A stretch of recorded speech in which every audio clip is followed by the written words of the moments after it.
दोस्तों, आज शुरुआत करते हैं एक कहानी के साथ। एक बार एक नेत्रहीन व्यक्ति मंदिर में भगवान के दर्शन करने पहुंचा। जब मंदिर में उपस्थित लोगों को पता चला कि वह नेत्रहीन है, तो वह हंसने लगे और कहने लगे कि यह नेत्रहीन मंदिर में क्या करने आया होगा। शायद भगवान को शिकायत करने कि वह नेत्रहीन क्यों है। किंतु इन बातों से उस नेत्रहीन व्यक्ति पर कुछ फर्क नहीं पड़ा। उसने बस एक ही बात कही, भाग्य ने मेरी आंखों की रोशनी अवश्य छीन ली, परंतु मैं अभागा नहीं हूँ। मैं भले ही अपने भगवान को नहीं देख सकता, परंतु वह तो मुझे देख सकते हैं। याद रखिएगा, दृष्टि नहीं दृष्टिकोण चाहिए। दृष्टिकोण सही रहेगा तो बुरे से बुरा वक्त भी अच्छा लगेगा। आज की महत्वपूर्ण बात समझने के लिए भी दृष्टिकोण खुला रखिएगा। जब भी प्रेम का जिक्र होता है, हम अपने मन में एक नायक और नायिका का चित्र सोच लेते हैं। क्यों, ऐसा ही होता है ना? परंतु क्या प्रेम केवल नायक और नायिका के आकर्षण का बंधन है? नहीं, प्रेम तो माता पिता से, परिवार से, दोस्तों से, भाई बहन से, देश से, जन्मभूमि से, प्रकृति से, मानवता से, कला के साथ भी हो सकता है। पर प्रेम कभी उस पन्ने पर लिखा ही नहीं जा सकता जिस पर पहले ही बहुत कुछ लिखा गया हो। जैसे भरी मटकी में और जल आ ही नहीं सकता। तो यदि प्रेम को पाना है, मन को खाली करना होगा। अपनी इच्छाएं, अपने सुख सब त्याग कर समर्पण करना पड़ता है। यदि जीवन में प्रेम चाहिए तो मन से व्यापार हटा दो, तभी प्यार मिलेगा और मन प्रसन्न होकर बोलेगा, राधे राधे। प्रेम ईश्वर की सबसे सुंदर कृति है, परंतु हर कृति को संभालना पड़ता है। अब किसी मूर्ति को ही ले लीजिए। जब कलाकार उसकी रचना करता है तो उसे कितनी सुंदरता से सजाता है, परंतु यदि उस मूर्ति का ख्याल ना रखा जाए तो वह मूर्ति असुंदर लगने लगती है। इसी प्रकार सिर्फ कह देने से प्रेम पूरा नहीं होता। इसके लिए आपको अपने कर्तव्य को पूरा करना होगा। परिवार की सुरक्षा, संतानों को संस्कार, जीवन साथी का सम्मान, यह कर्तव्य नहीं करोगे तो प्रेम से दूर होते जाओगे। याद रखिएगा, प्रेम का अमृत पाना है तो कर्तव्य की अंजलि को जगाना ही होगा। क्या आपने किसी बगीचे में रंग बिरंगे फूलों को देखा है? अत्यंत ही सुंदर, मनमोहक लगते हैं, है ना?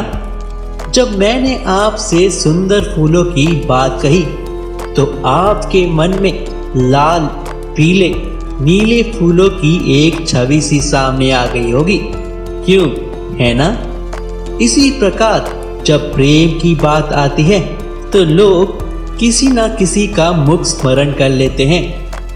ऐसी आंखें, घने केश, वैसी मुस्कान, तिरछी भ्रुकुटी, परंतु क्या यही प्रेम का अस्तित्व है?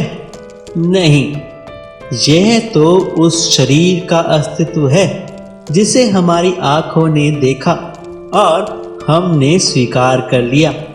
परंतु प्रेम भिन्न है।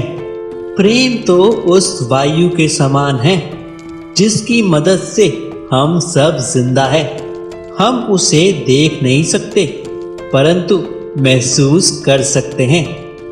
संसार कभी किसी स्त्री को निर्दयी कह सकता है, परंतु उसकी संतान उसे कभी ऐसा कह ही नहीं सकती। संतान के लिए उसकी माँ सबसे सुंदर है, क्योंकि वह भाव से जुड़े हैं। तन की आंखों से हम कभी किसी को समझ ही नहीं सकते। इसलिए प्रेम को समझना है तो मन की आंखें खोलो और प्रेम से कहिए राधे राधे। प्रेम संसार का सबसे पवित्र बंधन है, पर सच पूछो तो यह बंधन से मुक्ति है। नहीं समझे? सोच कर देखिए।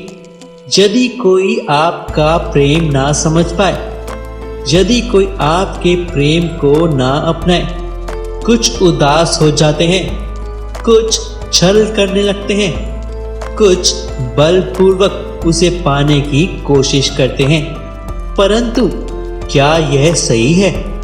क्या यह जरूरी है कि जिससे आप प्रेम करें वह भी आपसे प्रेम करे? नहीं, प्रेम कोई वस्तु नहीं जिसे आप बलपूर्वक प्राप्त कर लें। प्रेम तो वो शक्ति है जो हर एक बंधन तोड़ सकती है, पर खुद किसी बंधन में नहीं फंसती। जिससे आप प्रेम करते हैं उन्हें स्वतंत्र छोड़ दीजिए। प्रेम सच्चा होगा तो समझ आ ही जाएगा। निस्वार्थ भाव से प्रेम करें, स्वार्थ हट जाएगा तो प्रेम आ ही जाएगा और मन प्रसन्न हो जाएगा।